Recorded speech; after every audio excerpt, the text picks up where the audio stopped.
Raios cósmicos são partículas extremamente penetrantes, dotadas de alta energia, que se deslocam a velocidades próximas à da luz no espaço sideral. Portanto, raios cósmicos não são raios, mas partículas. Essas partículas, ao chegarem à Terra, colidem com os núcleos dos átomos da atmosfera, a cerca de 10.000 metros acima da superfície da Terra, e dão origem a outras partículas, formando uma chuva de partículas com menos energia, os chamados raios cósmicos secundários. O número de partículas que chega ao nível do mar, em média, é de uma partícula por segundo em cada centímetro quadrado. Os raios cósmicos secundários são inofensivos à vida na Terra, mas os raios cósmicos primários são perigosos para a saúde do ser humano. Embora os raios cósmicos continuem representando um enigma, já que suas partículas são desviadas inúmeras vezes em suas trajetórias pelos campos magnéticos do meio interestelar, perdendo toda a indicação de onde partiram. É provável que grande parte dos raios cósmicos tenha origem em fonte extrasolar dentro da nossa galáxia. Entretanto, o facto de alguns raios cósmicos possuírem energia extremamente elevada fornece evidências de que pelo menos alguns possam ter origem extragaláctica. Se for possível descobrir como são gerados e de onde vêm os raios cósmicos e como as partículas são aceleradas, talvez os cientistas possam reproduzir o fenômeno em laboratório e descobrir segredos do universo que ainda não foram desvendados. As partículas que chegam à Terra com energia milhões de vezes superiores à maior energia alcançada nos maiores aceleradores que existem, são fontes que têm auxiliado os físicos no conhecimento do átomo.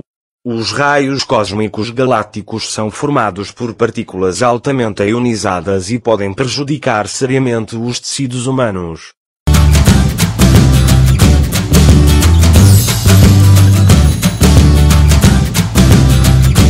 O estudo de raios cósmicos começou como uma busca de conhecimento a respeito do universo e de suas origens. A pesquisa, no entanto, levou a descobertas de interesse para outras áreas do conhecimento e gerou preocupação quanto aos efeitos da radiação cósmica sobre os seres vivos. As colisões nucleares dos raios cósmicos na atmosfera terrestre deixam em seu rastro um número substancial de átomos radioativos, não o bastante para modificarem de forma significativa a radioatividade natural terrestre, mas suficiente para fornecer uma fonte constante de elementos, que podem ser utilizados no estudo de vários processos de circulação, mistura e separação que ocorrem na Terra. Apesar da grande incidência de raios cósmicos sobre a Terra, a maioria de nós está protegido pela magnetosfera e pela atmosfera, porque conforme os raios cósmicos chocam com ela, perdem energia e, portanto, perdem poder de penetração. Dessa forma, quanto maior a altitude, maior a exposição a esse tipo de radiação, pois menor é a camada de atmosfera que a radiação atravessa. Ao nível do mar, a exposição é considerada baixa.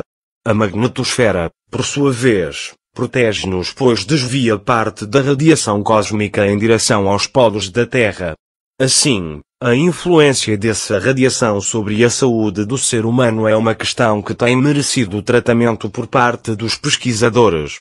Já em relação aos astronautas, que permanecem em regiões onde o campo magnético da Terra é menos intenso e onde a atmosfera é muito pouco densa, e também em relação às tripulações de aviões que voam em grandes altitudes, existem muitas pesquisas nas áreas de física e medicina, buscando minimizar os efeitos nocivos dos raios cósmicos sobre a saúde das pessoas. Os raios cósmicos galácticos representam uma das barreiras mais importantes quanto aos planos de viagens interplanetárias por espaçonaves tripuladas.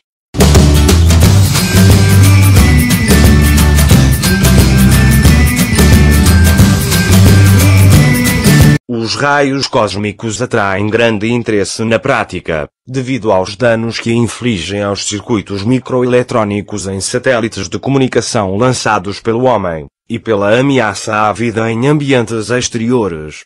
Nos piores casos pode resultar em queimaduras, mas o maior risco, a que geralmente estamos sujeitos, resulta de efeitos nocivos posteriores a uma exposição mais fraca, mas prolongada, podendo resultar em cancro, cataratas ou distúrbios neuronais.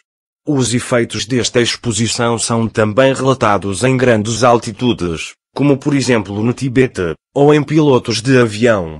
Um destes estudos, publicado em 1996, relatou uma incidência anormalmente superior de cancro em pilotos canadianos, que ao passarem muitas horas em grandes altitudes, e em latitudes com maior intensidade de radiação, viam assim a sua vida ameaçada pela radiação cósmica.